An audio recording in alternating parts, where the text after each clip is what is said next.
Welcome back, PyAgents. In this video, we're going to set up our project with PyCharm. And if you haven't installed it before, if you're new to it, what you can do is, you can download it directly, PyCharm. I recommend using the JetBrains Toolbox. We go in here, and you can download and you can choose your operating system. And once that's installed, I'll open it up, JetBrains Toolbox, and we can see if I open it up here. Oh boy. Initially, you might not have anything installed. It will be in this available section down here, and you would find PyCharm eventually, which I already have installed, so it'll look like this. Once that's installed, we can click on it, and I can do this. I'll hide this for later. Let's see, did I open it up or did I not? Wow. Windows. What's going on? Oh, I have to click there. And this is how it looks the first time. PyCharm automates, oh my god, I can't pronounce it. What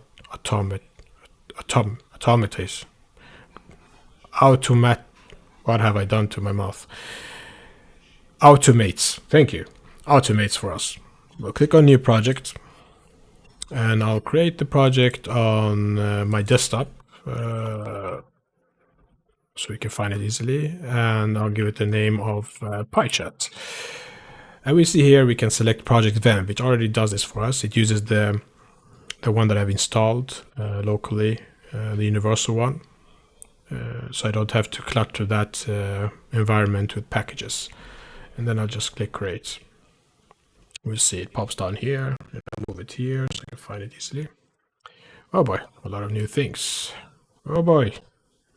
Okay, we can exclude folder. This only happens in Windows because of Windows Defender. We can run this, and this will make our life easier. We can stop that. We can close this.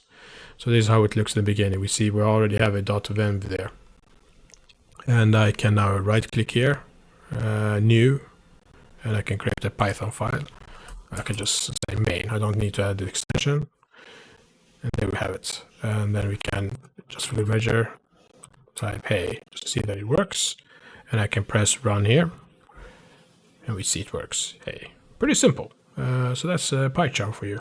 Life is 100 times easier. Right.